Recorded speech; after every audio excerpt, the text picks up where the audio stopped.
अस्सलामुअलैकुम फैसलाबाद, एक महकती और चहकती सुबह के साथ मैं हूं आपका मेजबान हन्नान बुखारी। नाज़रीन, दुआ करते हैं कि आज की सुबह आपके लिए ढेरों खुशियां लेके आपकी चौखट पे आपका इंतजार कर रही हो। इसी दुआ के साथ आज के प्रोग्राम को आगे बढ़ाते हैं। जनाब, शहर फैसलाबाद का दर्जा हरारत दिन ब दिन कम होता चला जा रहा है, मौसम खुशगवार होता चला जा रहा है। कभी स्मोक सर उठाती है तो कभी झुका लेती है, लेकिन कोरोना की सेकेंड लेयर जो है उसने भी काफी हद तक काम खराब किया है। आज शहर फैसलाबाद का मौसम कैसा रहेगा, देखते हैं टुडेज वेदर में।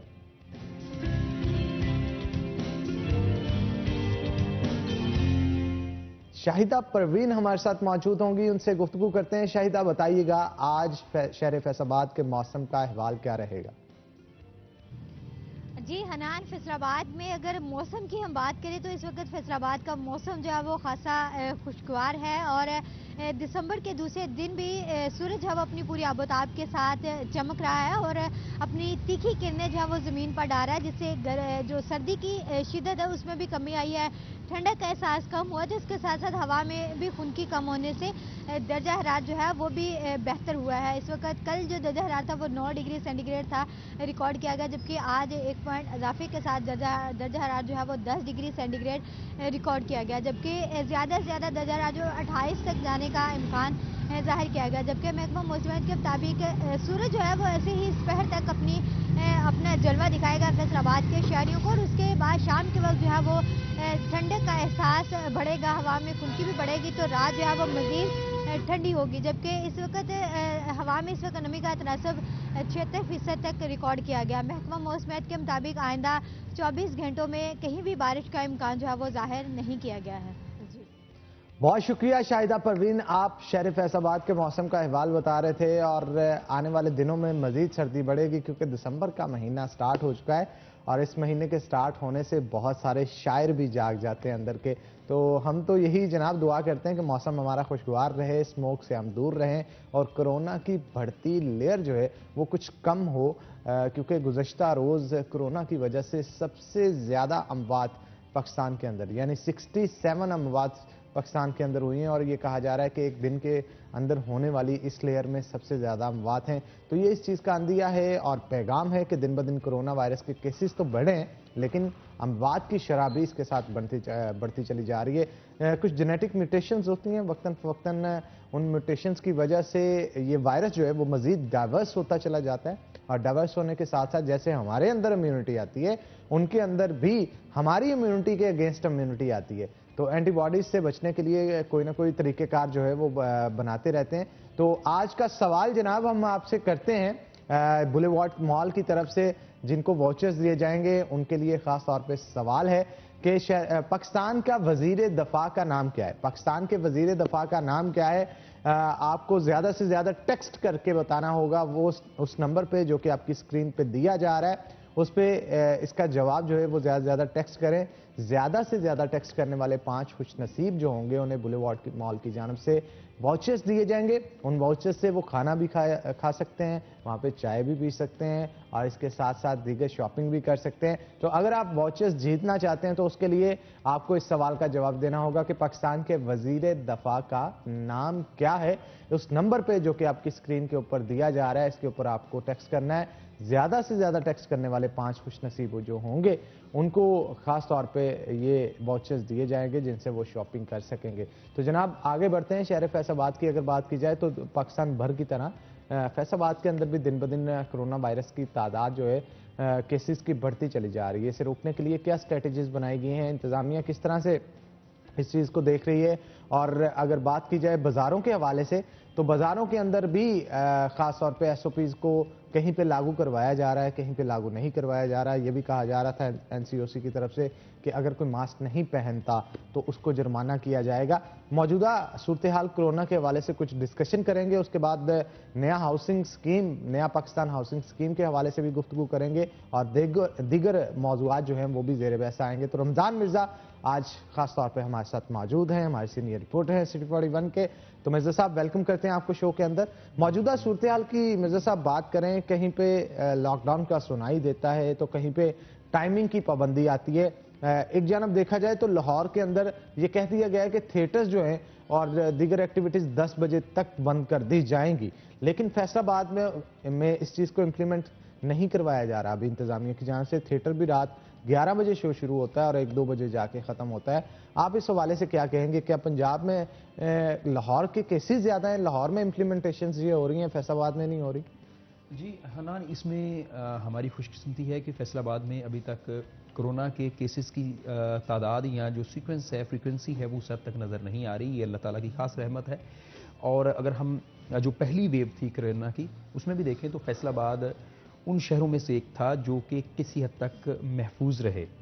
गो के यहाँ पर ज़ायरीन भी आए, यहाँ पर ओवरसीज़ पाकिस्तानी भी आए और बहुत सारे वो लोग जिनका ताल्लुक जो था वो दीगर शहरों से था, उन्हें यहाँ पर क्वारंटीन सेंटर्स में रखा गया। इसके बावजूद फैसलाबाद जो था वो अमवात की शरह भी बहुत कम थी और यहाँ पर जो लोकली केसेस जो थे उनकी तादाद भी खासी कम थी। इस वक्त भी जो है वो फैसलाबाद में 4 ऐसे इलाके हैं जो कि कोरोना से किसी हद तक मुतासर होते हुए दिखाई देते हैं। तो वहाँ पर पार्शली लॉकडाउन के हवाले से जो है वो गवर्नमेंट की जानिब से बात की जा रही है, ताहम अभी तक ऐसी सूरत हाल नज़र नहीं आ रही। अगर दूसरी जानब हम ये देखें तो इस्लामाबाद है, रावलपिंडी है, मुल्तान है, वहाँ पर कोरोना केसेस की तादाद जो है वो कंपैरेटिवली फैसलाबाद से ज़्यादा दिखाई दे रही है, जिसके नतीजे में ना सिर्फ वहाँ की इंतज़ामिया के ऊपर जिम्मेदारी आयद होती है, वहाँ पर रहने वाले शहरियों के ऊपर भी जिम्मेदारी आयद होती है। लेकिन दिलचस्प बात यह है कि जितने भी केसेस जो हैं वो रिपोर्ट हो रहे हैं वो पोश इलाकों से रिपोर्ट हो रहे हैं। अब इसके 2 सीक्वेंसेस हो सकते हैं, कॉन्सिक्वेंसेस भी हो सकते हैं। एक ये कि ऐसे इलाके जो पोश नहीं हैं वहाँ पर कोरोना केस नहीं है, एक तो इसकी एक मफरूज़ा ये हो सकता है। दूसरा मफरूज़ा ये हो सकता है कि जो पोश इलाके के रहने वाले अफराद हैं वो तो अपने कोरोना टेस्ट करवा लेते हैं, लेकिन सैफाबाद में रहने वाला बंदा जो है, मलकपुर में रहने वाला बंदा जो है, यूसुफ टाउन में रहने वाला बंदा जो है, ख्वाजा टाउन में रहने वाला बंदा जो है, रुस्तम टाउन में रहने वाला बंदा जो है, गुलाम हमदाबाद 2 के रहने वाले मकीन जो हैं, उनकी कैपेसिटी इतनी नहीं है कि वो भी कोरोना टेस्ट करवा सकें, इसलिए उन इलाकों से रिपोर्ट नहीं हो रहे। तो ये ज़्यादा ऑथेंटिक ये 2 कॉन्सिक्वेंसेज हो सकते हैं, जिस वजह से अभी तक फैसलाबाद में सिर्फ उन इलाकों से चंद केस जो हैं वो रिपोर्ट हुए हैं। अब अगली बात यह है कि वो अफराद, वो फैमिलीज़, वो ख़ानदान जो कि पहली वेव में मुतासिर हुए, उनको तो इस बात के ऊपर बड़ा कड़ा यकीन है कि कोरोना एग्जिस्ट करता है और ये वही अफराद हैं जिन्होंने पिछली पहली वेव में अपने टेस्ट करवाए और यकीनन ये भी पोश इलाके से हैं या ये वो हैं जिन्होंने फॉरेन, जिनकी ट्रैवल हिस्ट्री है। इसका मतलब है कि उनके पास वसाइल हैं जिनकी बाहर के ममालिक में ट्रैवलिंग हिस्ट्री थी। अच्छा, अब भी वही अफराद उन्हीं इलाकों से मुतासिर होते हुए दिखाई दे रहे हैं।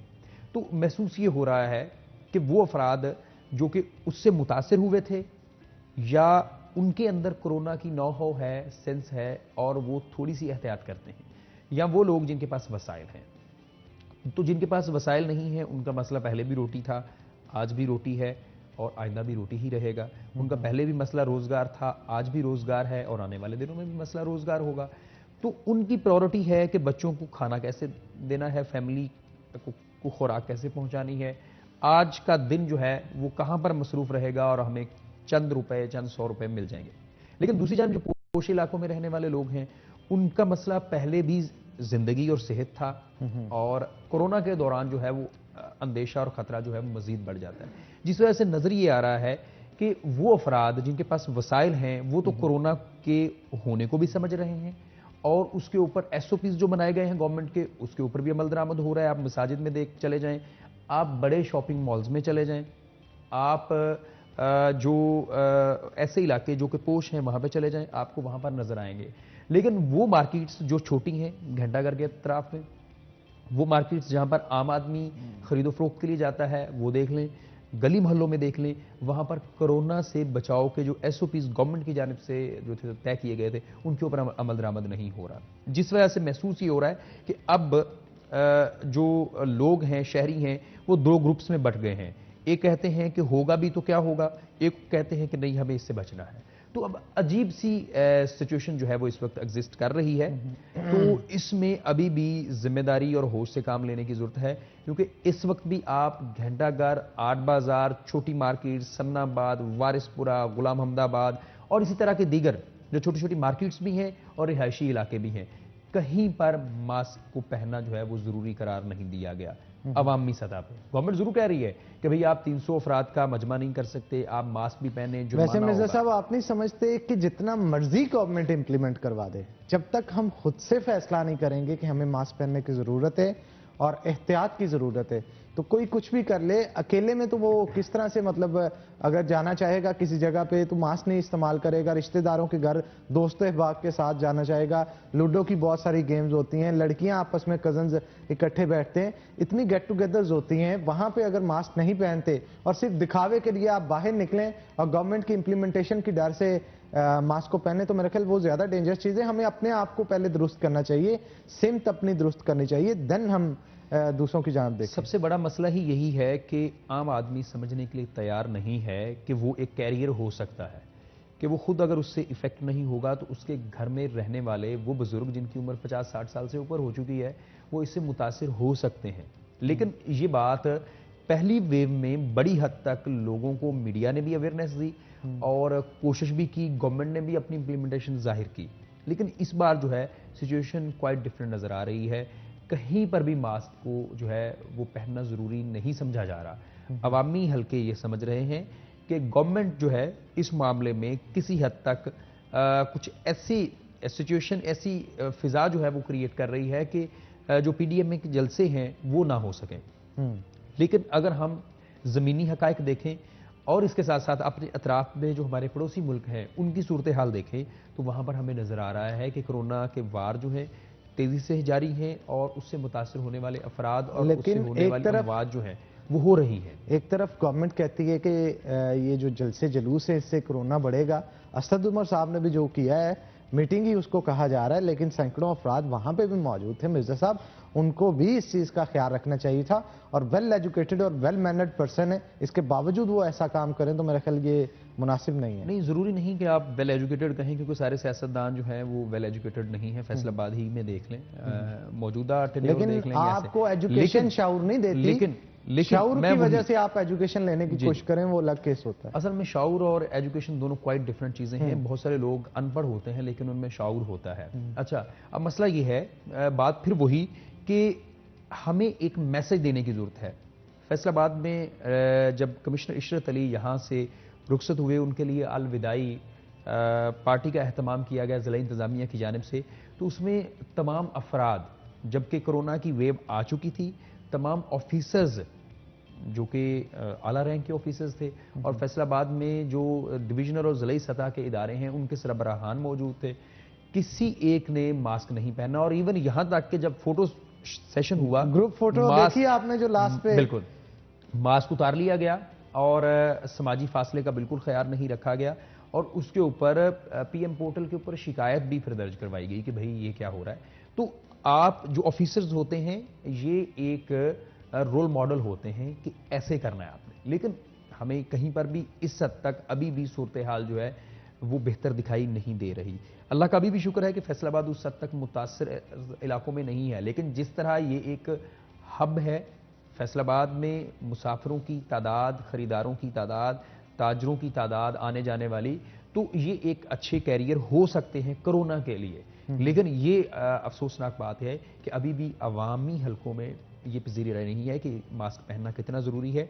मास्क पहनने से कुछ भी नहीं होने वाला और मेरी सबसे गुजारिश है कि अगर मार्केट में मिलने वाला मास्क आप नहीं पहन सकते, आपको उस एलर्जिक हैं, तो आप कपड़े का कोई मास्क बनवा लें, ताकि बहुत सादा सी बात है कि आपके मुंह से जो निकलने वाले नन्हे पानी के कतरे हैं या वो जरासीम है जो कि उड़ के दूसरी तरफ जा सकता है, उसको आपने रोकना है और जो आपकी तरफ आ रहा है आपने उसे मास्क के बाहर रोक लेना। बड़ा सादा सा फार्मूला है, लेकिन इसके ऊपर गवर्नमेंट को थोड़ी सख्ती करनी पड़ेगी और शहरियों को सोचना पड़ेगा कि भाई अभी भी जिंदगी बड़ी अहम है और ये एक बार ही मिलती है और ये आखिरी है। मिर्जा साहब, वैसे यूं महसूस होता है कि पहली लेयर गुजरने के बाद अब डर लोगों का खत्म हो गया है। ऐसा ही है और इस डर के खत्म होने की वजह से अब केस भी, कोई सस्पेक्टेड केस भी आपके सामने मौजूद होता है, लोगों के अंदर वो खौफ नहीं देखने को मिलता जो पहले मौजूद था। जी, खौफ का आलम था पहले, और जब दो चीज़ें होती हैं, आपने शुरू में भी बताया कि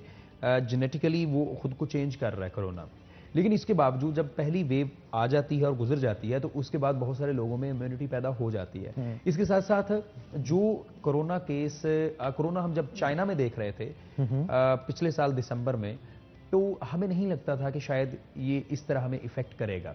लेकिन जब हमारी ताफ्तान के बॉर्डर से ज़ायरीन आए, ओवरसीज पाकिस्तानी वापस आए, हमारे भाई थे, उन्होंने यहीं पे आना था, उस वक्त भी एक खौफ की फिजा थी। फैसलाबाद में जब ज़ायरीन को लाया गया, उस वक्त भी पार्लियामेंटेरियन जो थे वो खड़े हो गए कि भाई ऐसा नहीं होने हम देंगे। लेकिन मसला ये है, तब तक खौफ था।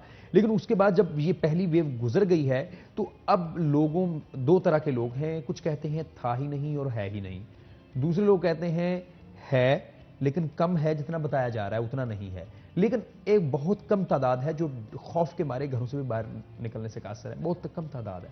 लेकिन rest of the world, rest of the फैसलाबादी, रेस्ट ऑफ द पाकिस्तानी जो है वो समझ रहे हैं कि ये कुछ नहीं है और वो ये कुछ नहीं करेगा।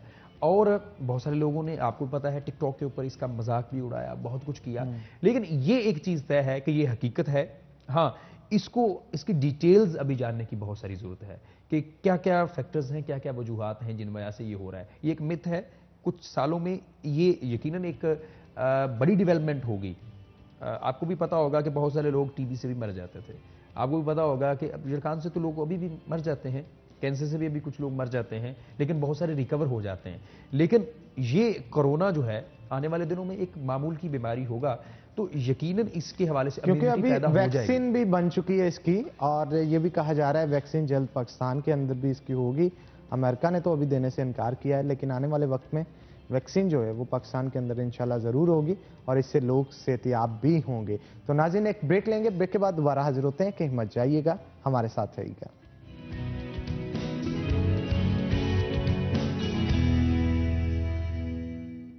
Welcome back Faisalabad. हमारे साथ रमजान मिर्जा मौजूद हैं, उनसे मजीद गुफ्तगू करते हैं। मिर्जा साहब, क्या कहेंगे, नया पाकिस्तान हाउसिंग स्कीम से कितने लोग मुस्तफीद होंगे और क्या लोग मुस्तफीद होंगे भी या नहीं? ये अजीब सी एक सिचुएशन इस वक्त है कि वो वज़ीर-ए-आज़म जिन्होंने घर देने का वादा अपनी गवर्नमेंट के फौरी बात कर दिया कि भाई हम लोगों को छत फराहम करेंगे, उन्होंने गुलाम अहमदाबाद में छतें छीनी भी और फैसलाबाद में अभी भी कहीं कहीं ऑपरेशन जो है वो जुज़वी तौर पर जारी है और थ्रू आउट पूरे मुल्क में एक ऑपरेशन किया और एक अजीब सी फिज़ा पैदा कर दी। तो हम जो नया पाकिस्तान हाउसिंग स्कीम थी, इससे लग ये रहा था कि फैसलाबाद समेत पूरे पंजाब क्या पूरे पाकिस्तान में जगह जगह घर बनेंगे, जिसमें आम शहरी जो हैं, जिनके पास पैसे नहीं हैं, जिनके पास रोज़गार के उतने अच्छे मौके नहीं हैं कि वो अपना घर बनाएं, वो इंस्टॉलमेंट के ऊपर घर ले लेंगे। फैसलाबाद में सबसे पहले इसकी अनाउंसमेंट हुई और ये लगा कि फैसलाबाद में अब धड़ाधड़ घर बनना शुरू हो जाएंगे। और यकीन करें कि जब फार्म लेने का पहला दिन था, नवंबर 2018 शायद, तो मैं डिप्टी कमिश्नर कॉम्प्लेक्स के बाहर पहुंचा तो मुझे ये लगा कि यहाँ पर शायद कोई पैसे बांटने की तकरीब होने वाली है, जिसमें ख़वातीन को 10-10, 20-20 हज़ार रुपये दिए जाएंगे। इस तादाद में ख़वातीन, मर्द हज़रात जो थे वो दूर दूर तक दिखाई दे रहे थे, लंबी लाइनें थीं। मैं खुद परेशान हो गया कि ये यहाँ पे हो क्या रहा है। तो भी पता चला अंदर जाके भाई आज फॉर्म जमा करवाने की पहली तारीख है। लोगों ने लाइन में लग के सारा दिन इंतज़ार किया और फॉर्म जमा करवाए, और किसी ने टाउट को कोई 500 रुपया दिया, फॉर्म फिल करवाया, किसी ने कहीं से कुछ करवाया, किसी ने प्रिंट निकलवाया, किसी ने घंटों लंबी कतारों का इंतज़ार किया। शहरियों को ये लग रहा था कि शायद फैसलाबाद में घर बनेंगे और उनको घर मिलेंगे। और यहाँ तक कि फैसलाबाद से बाहर भी अफराद जिनको पता था कि फैसलाबाद में कुछ ऐसी स्कीम शुरू होने वाली है, उन्होंने दूर दराज से आके भी फैसलाबाद में घर लेने की ख्वाहिश जाहिर की, अपना फॉर्म जमा करवाया, 200 रुपये फी फॉर्म भी जमा हुए और बड़ा लंबा चौड़ा प्रोसेस हुआ।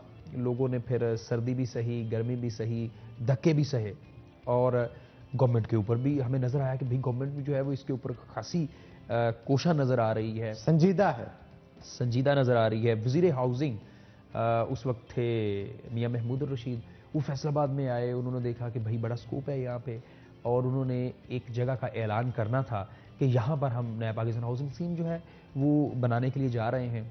लेकिन सिटी 41 को ये क्रेडिट जाता है कि वो जगह जहाँ पर आज फंड प्रोजेक्ट फेज़ 2 बनना था, उसी जगह को सिलेक्ट कर लिया गया था पंजाब हाउसिंग की जानिब से कि यहाँ पर ये स्कीम बनेगी।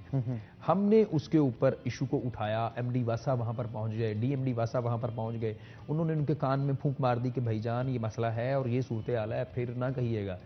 और फिर अल्लाह की रहमत है कि वो जगह तो बच गई, लेकिन उसके बाद अभी तक किसी एक जगह पर भी नया पाकिस्तान हाउसिंग के लिए एक ईंट भी नहीं लग सकी।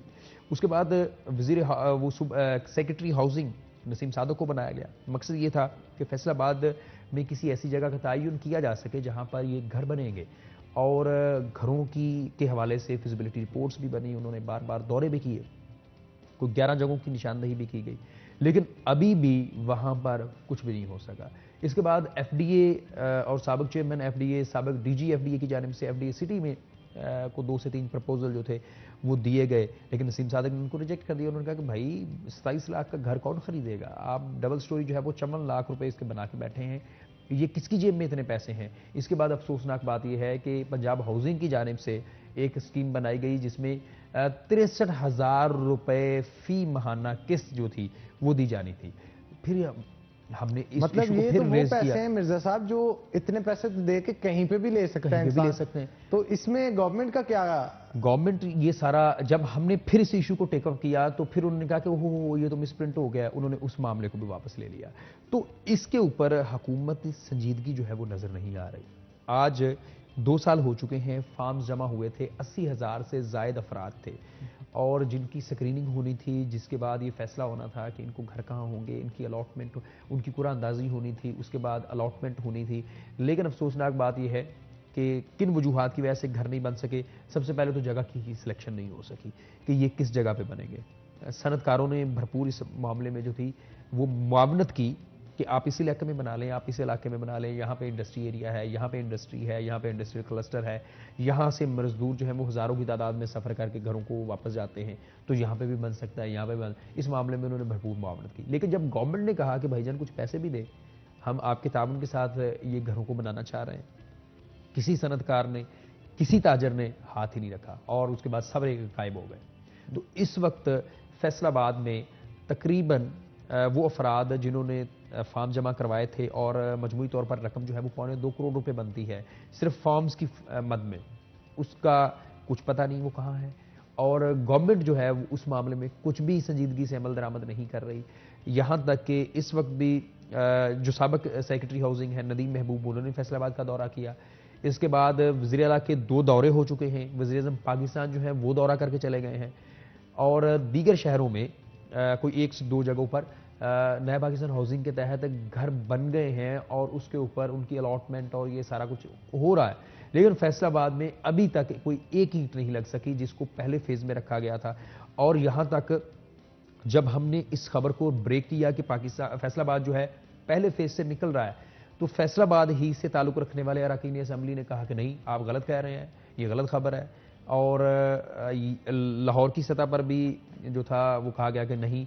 सेक्रेटरी हाउसिंग ने जब दूसरा दौरा किया एफडी सिटी में, तो भी उन्होंने कहा कि भाई नहीं, आप गलत कह रहे हैं। लेकिन वक्त ने साबित किया कि सिटी 41 की वो खबर जो थी वो बिल्कुल दुरुस्त थी कि नया पाकिस्तान हाउसिंग को फैसलाबाद को पहले फेज से निकाल दिया। अब दूसरा फेज कब शुरू होगा, गवर्नमेंट को कब जो है वो बाकी मसाइल से होश आता है, कब फैसलाबाद के सनतकार जो हैं वो हाथ में हाथ डालते हैं गवर्नमेंट के और कहते हैं कि जी हम आपको पैसे देने के लिए तैयार हैं, कब फैसलाबाद के निजी डेवलपर्स जो हैं वो एफडीए सिटी को ग्रीन सिग्नल देते हैं और हाउसिंग डिपार्टमेंट को ग्रीन सिग्नल देते हैं। अभी तक इसका सबको इंतजार है और फिल वक्त ये नहीं नजर आ रहा कि फैसलाबाद में नया पाकिस्तान हाउसिंग जैसा कोई भी मंसूबा जो है उसके ऊपर गौर खोज जारी है। महकमा हाउसिंग जो है वो भी इस पे ऊपर चुप लंबी तान के सोया हुआ है। मिर्जा साहब, सहाफी कॉलोनी के हवाले से आप क्या कहेंगे? ये भी मौजू आजकल काफी जेर बहस आ रहा है और वज़ीर आला भी फैसलाबाद के अंदर आए थे, तब भी इसका सवाल उठाया गया, डिप्टी कमिश्नर के आगे भी रखा गया, कमिश्नर के आगे भी रखा गया।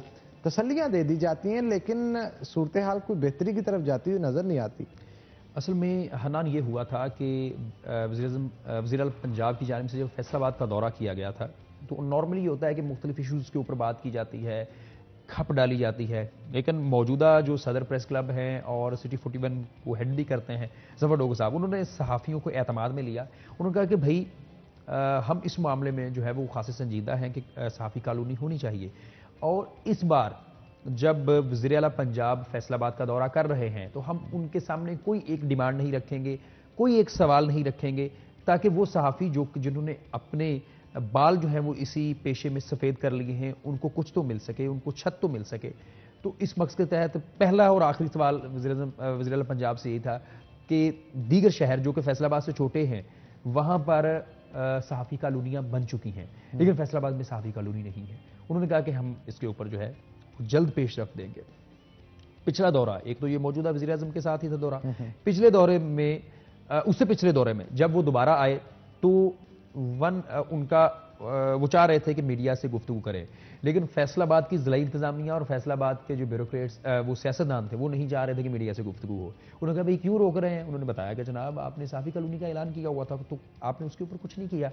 इस पर वज़ीर आला ने फौरी जो थी वो प्रपोजल मांगी और पता नहीं किस नेक आदमी ने वो बिस्मिल्लाहपुर, जो कि जिस जगह हम इस वक्त बैठे हुए हैं यहाँ से तकरीबन को 30-35 किलोमीटर दूर है इलाका, शहर से बाहर, वो भी जंगल में चोरों डकैतों के लिए हाँ बिल्कुल ऐसा ही है। तो उस इलाके की निशानदही की गई। सीएम ने जब दौरा किया तो फिर ज़फ़र डोगर साहब ने इस मामले को उठाया कि सर आप बहुत कुछ ऐलान करके जा रहे हैं, आपने गुज़िश्ता साल में ये फैसला किया गुज़िश्ता दौरे में कि भाई हमें घर देंगे, तो कहाँ है वो घर? उन्होंने कहा कि हम आपके लिए बिस्मिल्लाहपुर में जो है ये जगह अलॉट कर दिए जाते हैं। जब कमिश्नर फैसलाबाद इशरत अली से हमारी मुलाकात हुई, चूँकि कमिश्नर इशरत अली इस मामले को समझते थे, उन्होंने कहा पहले हमने कहा कि ठीक है आपने दे दी है, अब उसके ऊपर थोड़ा सा हम डेवलपमेंट की तरफ चले। तो कमिश्नर फैसलाबाद ने कहा कि भाई आप पहले जगह का दौरा कर ले, क्योंकि उन्हें पता था कि ये जगह किस जगह पे है।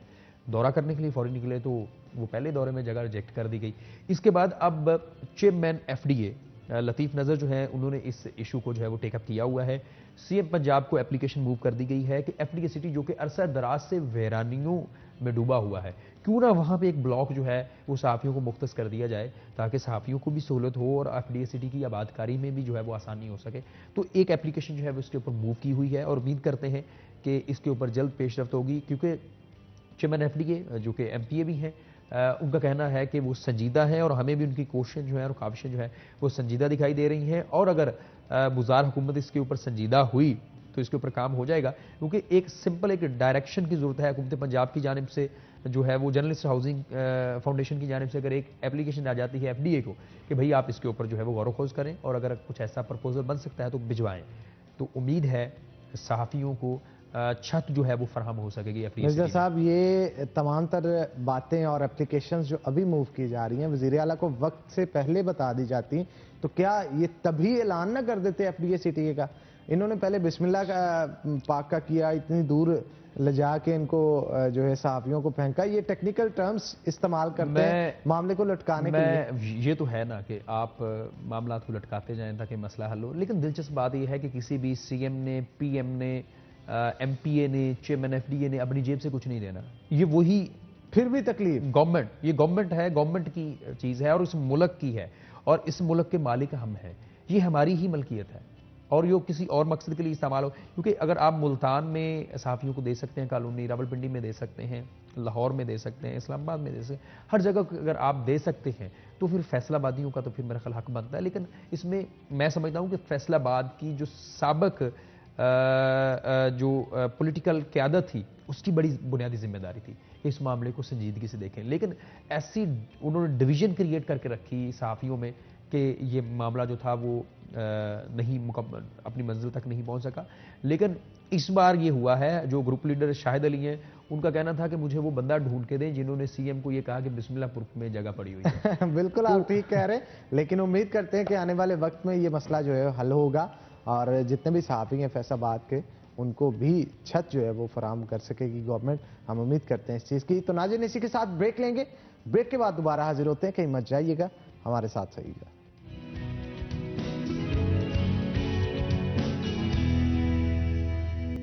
वेलकम बैक नाज़रीन, ब्रेक के बाद खुशामदीद। नाज़रीन, एक तवील जदोजहद के बाद हम जो है वो दोबारा से 24 चैनल को खोलने के लिए जो है वो कामयाब रहे हैं। अब इंटरनेशनल ख़बरों के लिए और मुल्की सियासी सूरत हाल और दीगर मसाइल के लिए आप 24 न्यूज़ भी देख सकते हैं। तो मिर्ज़ा साहब, 24 न्यूज़ ओपन हो चुका है और एक तवील जद्दोजहद के बाद इसे खोला गया। क्या कहेंगे आप इस हवाले सबसे से? पहले तो मैं वो नाजरीन जो कि city news network, city 41, 24, city रोही, सिटी 21, यूके 44 या सिटी 42 को देखते हैं और मुंतज़िर रहते हैं कि यहाँ पर कुछ देखने को मिले, उनको मुबारकबाद भी पेश करता हूँ कि ये उनकी भी दुआएं हैं, उनकी कोशिशें हैं, काविशें हैं कि वो भी इसको देखना चाहते हैं। तो दोबारा हम जो है वो एक बार फिर टीवी स्क्रीन के ऊपर मौजूद हैं।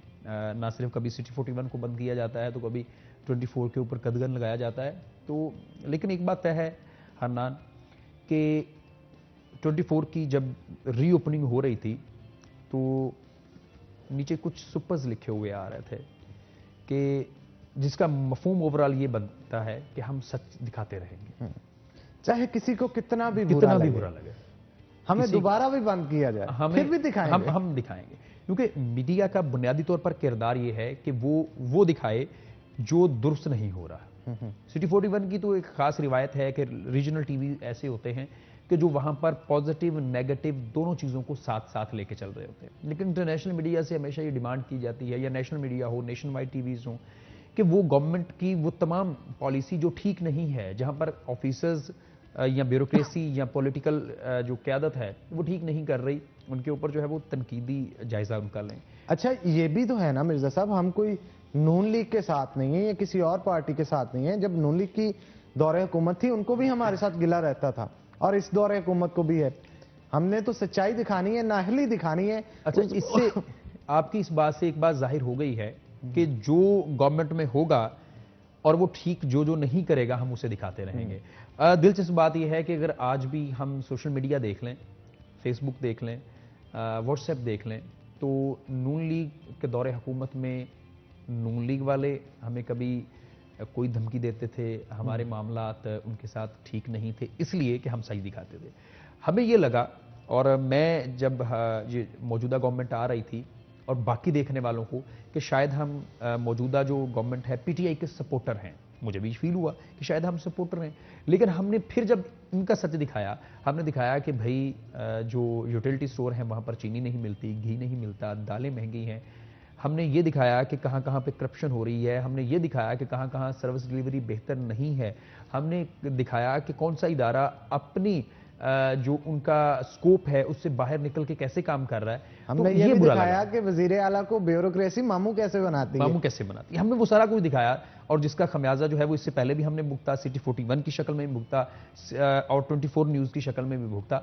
तो ये एक बात तय है कि हम सच दिखाते रहेंगे, और मैं सिटी न्यूज़ नेटवर्क की पूरी टीम को जो है वो मुबारकबाद पेश करता हूं कि आज अल्हम्दुलिल्लाह एक बार फिर हम टीवी स्क्रीन पे हैं और ये सिलसिला जो है वो चलता रहेगा। और एक बात तय है हन्नान कि मीडिया का जो एक बुनियादी जिसके टर्म यूज़ होती है, जो हमें पहले दिन ही बता दी गई जब हम मीडिया की तालीम हासिल करने के लिए गए, कि ये एक वॉच डॉग है, ये एक ऐसा मुहाफिज है जिसने देखना है कि क्या गलत हो रहा है और उसी को हमने दिखाना है। हमें बार बार शिकायत का सामना करना पड़ता है कि भाई जो हम अच्छा काम करते हैं वो अब दिखाते नहीं। वो भाई अच्छे काम की आप तनख्वाह लेते हैं, अच्छे काम के लिए ही आपको गवर्नमेंट ने भर्ती किया हुआ है, अच्छे काम के लिए ही हमने आपको वोट दिया है, और वो अच्छा काम भी उनकी जो उन्होंने करना होता है, उनकी जो ड्यूटी होती है वो परफॉर्म करते हैं। तो बहुत एक्स्ट्रा ऑर्डिनरी नहीं करते, वो एक्स्ट्रा ऑर्डिनरी भी करें तो वो उनकी ड्यूटी है। और जो एक्स्ट्रा ऑर्डिनरी करते हैं वो दिखाते भी है, ये बात नहीं है कि हम नहीं दिखाते। हम तो उनका एक्स्ट्रा ऑर्डिनरी क्या एक्स्ट्रा भी दिखाते हैं, और जो वो करते हैं वो दिखाते हैं, वो पॉजिटिव हो या नेगेटिव हो। तो ये बुरा लग जाता है कई एक बार कि भाई आप ये कैसे करते हैं, वो कैसे करते हैं, ऐसा क्यों। यहाँ पे असल में ये चाहते हैं कि बादशाह सलामत सब कुछ ठीक ठाक कर रहे हैं और अपनी राया को खुश रखे हुए हैं। ये बीन बजाती हुई मीडिया जब इनको नजर आए ना तो उस मीडिया पे बड़ा कुर्बान जाते हैं। अब यहाँ पे सूरत हाल ये था कि हम ही नहीं, मतलब हमारा अगर चैनल बंद हुआ था तो यहाँ पे एहतजाज करते हुए हम नहीं, बाकी सहाफी सारे के सारे इस चीज पे एहतजाज करते नजर आते थे कि अगर इन पे कल को सच दिखाने पे ये सूरत हाल आई है तो कल को उनके ऊपर भी आ सकती है। ये भी एक सहाफियों के अंदर जो है खास तौर पे यकजहती नजर आई इस मामले के ऊपर भी। असल में ये ऐसी पहली बार जमहूरियत हमें नजर आई कि जो हकीकत में डिक्टेटरशिप थी। ये ऐसी जमहूरियत हमें पहली बार नजर आई। इससे पहले भी हमने तारीख पढ़ी है मीडिया की कि जितने भी डिक्टेटर्स आए उन्होंने मीडिया को स्नब किया। और वो मूवी है ना डिक्टेटर। अच्छा, मुशर्रफ एक वाहिद डिक्टेटर थे जिन्होंने मीडिया को ओपन किया कि भाई आए, जब उन्होंने इंडिया का दौरा किया और इंडिया का दौरे के बाद उन्होंने देखा कि जो है दर्जनों माइक्स उनके सामने पड़े हैं, लोगोज मुख्तलिफ चैनल्स के पड़े हैं, तो उन्होंने कहा कि भाई मैं पाकिस्तान जाकर जो है वो मीडिया को इतनी ही आज़ादी दूंगा, हम नए चैनल्स लेके आएंगे। उन्होंने पैमरा बनाया और जिसका बुनियादी तौर पर मकसद ये था कि पैमरा चेक एंड बैलेंस रखे और जो मुख्तलिफ टीवी चैनल्स हैं उनको रेगुलर किया जाए। कहा डिक्टेटरशिप को बुरा जाता है, लेकिन डिक्टेटरशिप भी बात का बहुत अच्छे मैं इस मामले में उनकी बड़ी, मैं समझता हूं उनका कलीदी किरदार है। लेकिन दूसरी तरफ हम देखें तो एक जो एवोल्यूशन है वो भी प्रोसेस में थी कि एक बार चैनल जरूर आने ही थे। मुशर्रफ को ये क्रेडिट मिल गया, लेकिन अब इनको क्रेडिट मिल गया कि इन्होंने कभी कोई चैनल बंद किया, कभी कोई चैनल बंद किया, कभी किसी को कुछ कह रहे हैं, कभी किसी को कुछ कह रहे हैं। और मौजूदा सूरत हाल में तो ये हुए कि बहुत सारे चैनल वैसे सिरे से बंद हो गए। उन्होंने ऐसी सूरत हाल मीडिया चैनल्स के लिए, मीडिया हाउसेस के लिए पैदा कर दी कि, और बड़ा स्मार्टली किया, मतलब कानून को आड़े ला के कि कानून फलां जगह पे ऐसे है जनाब, और हम तो कानून की वजह से कर रहे हैं, और कानून तो बाकी और भी जगह पे, बहुत सारी जगह पे इंप्लीमेंट करने की जरूरत है, वहां पे क्यों नहीं कर पाते? असल में आपको हमेशा पानी और ब्लड प्रेशर की बड़ी अहम खसूसियत है कि ये सिर्फ पानी भी ऐसी सतह जो गहरी है उस तरफ भागता है। ब्लड प्रेशर भी आपका उस बंदे पे हाई होता है जो बंदा सामने कमजोर है। मैंने नहीं देखा कि GHQ जाके किसी का जो है वो ब्लड प्रेशर हाई हुआ, बीपी शूट किया हो, और जैसे जलसे जुलूसों में जाके बोलते हैं वैसा बोला हो। तो ये बड़ा सियाना है, और इसी तरह कानून भी बड़ा सियाना है पाकिस्तान का कि आप फैसलाबाद में अगर वकला इलेक्शन जीतते हैं तो हवाई फायरिंग पे कुछ भी नहीं होता, और एक गरीब आदमी एक फायर कर बैठे तो बेचारा जेल के अंदर होता है। तो कानून बड़ा माशाल्लाह सियाना है, उसे पता है किसको क्या करना है। तो इसी तरह कानून भी जो है वो इनकी तरफ चढ़ दौड़ा। तो मैं ये समझता हूँ कि हनान आने वाले दिनों में, आने वाले दिन जो है वो बड़े अहम हैं। जब इलेक्शन ईयर करीब आ रहा होगा फिर मैं देखता हूँ कि क्या मीडिया के साथ हालात जो है वो ऐसे ही पैदा रहते हैं इनके। अच्छा मिर्जा साहब, आप इस चीज को नोट करते हैं कि नहीं कि 24 पे खास तौर पे गवर्नमेंट की नजर होती है, और उसकी कहते हैं कि इतनी सी गलती या कोई इतनी सी बात हमारे हाथ लग जाए जिसपे कानूनी कार्रवाई हम करके किसी न किसी तरह इसे बंद रखें। असल में आपका अल्फाज के ऊपर कंट्रोल नहीं होता। जब मैं इस वक्त बैठा हूं और हम इस वक्त लाइव बोल रहे हैं तो एक लफ्ज का भी हेर फेर हुआ या एक लफ्ज भी थोड़ा सा आगे पीछे मूव हुआ, और बाज़ वो लफ्ज भी ठीक होता है, उसको मानी कर दे दिया जाता है। असल में होता ही है कि आप सच बोल रहे होते हैं लेकिन तशरीह आपकी अपनी होती है कि आपने कैसे करनी है। तो लाइव प्रोग्राम में किसी हद तक मार्जिन नहीं भी होता, प्रोड्यूसर के पास भी मार्जिन नहीं होता। और भाई अगर मैं बोल देता हूं, गेस्ट क्या कह रहा है, हमें तो पता नहीं ना, उसका ज़हन नहीं पढ़ सकते। हमें आइडिया भी नहीं होता कि अगले ही लम्हे इस बंदे ने क्या बात कर देनी है। अगले ही लम्हे अगर मैं फॉर एग्जांपल रिपोर्टर नहीं हूं, एक आम बंदा हूं, और मैं अदालत के हवाले से कुछ ऐसे अल्फाज बोल दूं, अब दीगर जो मुअज़्ज़ज़ इदारे हैं उनके हवाले से कुछ ऐसा बोल दूं, हमारे दिलों में तो उनके लिए रिस्पेक्ट होती है, लेकिन अगर गेस्ट ने कोई बात कर दी किसी इदारे के बारे में तो उससे हमें किस तरह से पता चलेगा कि वो क्या बोलने वाला है? एक बहुत छोटी सी मिसाल दूंगा कि ईद मिलादुन नबी के दिन करीब थे, तो मैं एक अपने कैमरामैन के साथ रिकॉर्डिंग पे चला गया। रोज़ा रसूल का एक बड़ा खूबसूरत मॉडल बनाया गया था। अच्छा, मॉडल का उर्दू तर्जमा जो मैं समझता हूं वो नमूना, ऐसा ही होगा ना, उर्दू में हम कहेंगे कि ये नमूना है। अच्छा, जब मैंने ये बात की कि रोज़ा रसूल है और इसका बड़ा खूबसूरत नमूना जो है वो बनाया गया है, तो फौरी मेरे कैमरामैन ने मुझे रोका और उन्होंने कहा no no no no no, नमूना जो है वो नेगेटिव मानी में भी इस्तेमाल होता है पाकिस्तान में। कहते हैं वो एक ही नमूना जो है, वो कहते हैं नहीं नहीं इसको नहीं बोलना, आप इसके नमूना ना बोले, मॉडल बोले। वो दिन गया और आज का आया। जितने भी इस्लामी मामलात हैं मैं एक एक लफ्ज सोचकर चुनकर बोलता हूं, क्योंकि पता हमारी नहीं कि नीयत को नहीं देखा जाता, आप अपने अल्फाजों को देखते हैं कि ये बंदा क्या कह रहा है। कब कुफर का फतवा जो है वो मुझके ऊपर लगा दिया जाए, इस बात से मैं बड़ा गवर्नमेंट के हवाले से आप क्या कहेंगे? गवर्नमेंट जो है वो खास तौर पे हमारा ही चैनल नहीं बल्कि मेरा ख्याल है बहुत सारे चैनलों को शिकंजा डालने की कोशिश कर रही है। उसमें बुनियादी तौर पर दो ही हैं, एक हम हैं और एक दो निजी चैनल्स और हैं। बाकी जो हैं वो राग अलाप रहे हैं उनका, बिल्कुल उसी तरह जिस तरह एक दो तो बहुत ज्यादा अलाप है, वो बिल्कुल उसी तरह जिस तरह यहाँ पर वज़ीर-ए-आज़म पाकिस्तान आए तो ये बताया गया कि फैसलाबाद में तो दूध और शहद की नहरें बह रही हैं, यहाँ पर तो मसला ही कोई नहीं है, यहाँ पर तो ताजर बड़े खुश हैं, यहाँ पर सनतकार बड़े खुश हैं, यहाँ पर एक्सपोर्टर बड़े खुश हैं, यहाँ पर सियासतदान बड़े खुश हैं। तो वो एक शक्ल थी।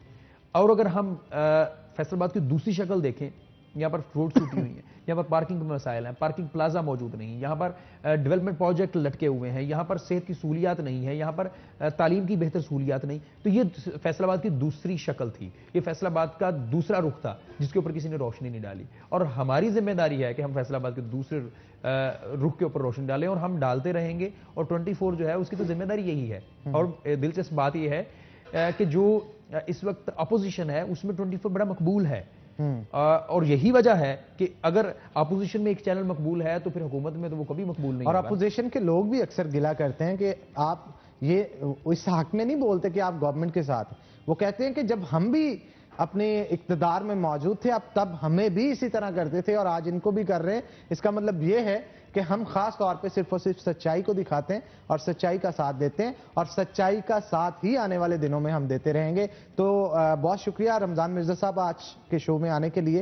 एक बार दोबारा आपका शुक्रिया अदा करता हूं। और बहुत सारे अहम मौजू और चीजें थी जो कि आज ज़ेर बहस आई। तो नाज़रीन इसी के साथ ब्रेक लेंगे, ब्रेक के बाद दोबारा हाजिर होंगे, कहीं मत जाइएगा, हमारे साथ रहिएगा।